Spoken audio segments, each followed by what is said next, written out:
Hello guys, so this is my 2000 CBR F4 and today I'll be installing the Hotbodies Undertail kit. So in order to install that on the bike, you need to cut the mudguard. So I've already cut it. I just want to share it with you how it was. So this is this part that is usually over here. So that's how it is mostly, and then I had to cut it right over there. So if you look down this line, that's exactly where I had to cut it, downside, and on the side across this line.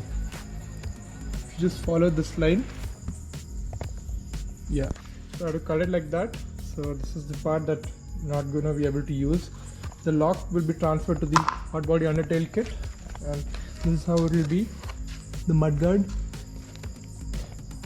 I thought it'd be very delicate, but this thing is very strong and sturdy. Even with the main supports, the thick ones being cut, it's still holding up pretty fine. So yeah, that's how it is.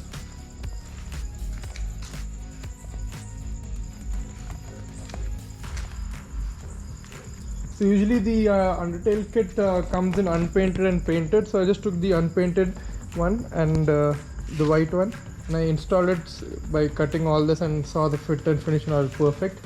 So yeah, I'll put a few pictures and videos of it right now, so watch that.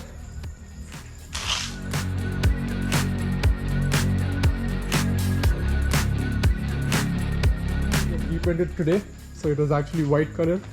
Now it's with my bike's color right now. So yeah, let us install this today. Yeah, so you'll have to remove your old key set and transfer to this. So to remove your key set from this black old part, you'll have to pull. There's a small clip over here, if you can see it. Yeah, so you have to pull this clip like this for it to come out of this.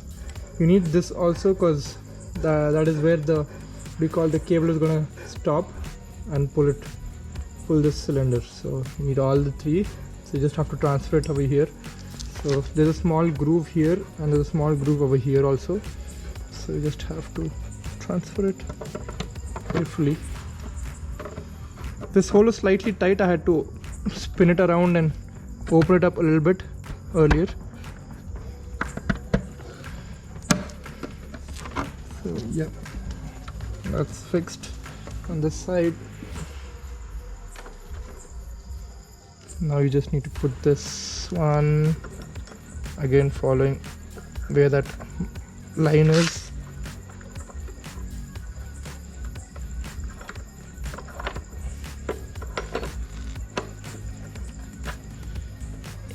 Yep.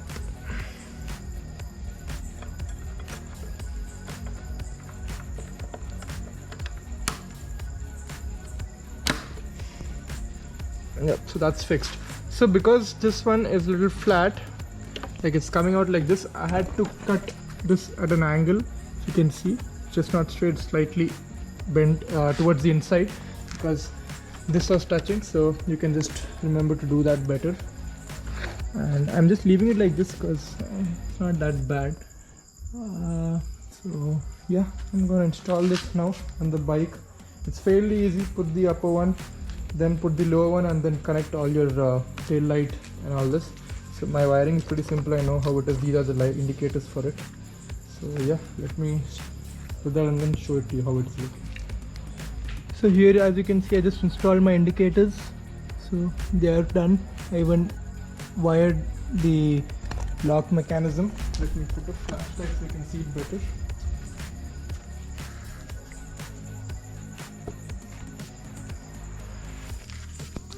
Now I just have to put this in here and tighten everything up. Yep. So this is how it looks in the end after everything is done. So I didn't put these two push pins because they were not fitting really well, so I just left it because I never actually had them in the first place. So yep, that's how it looks. It's amazing to me.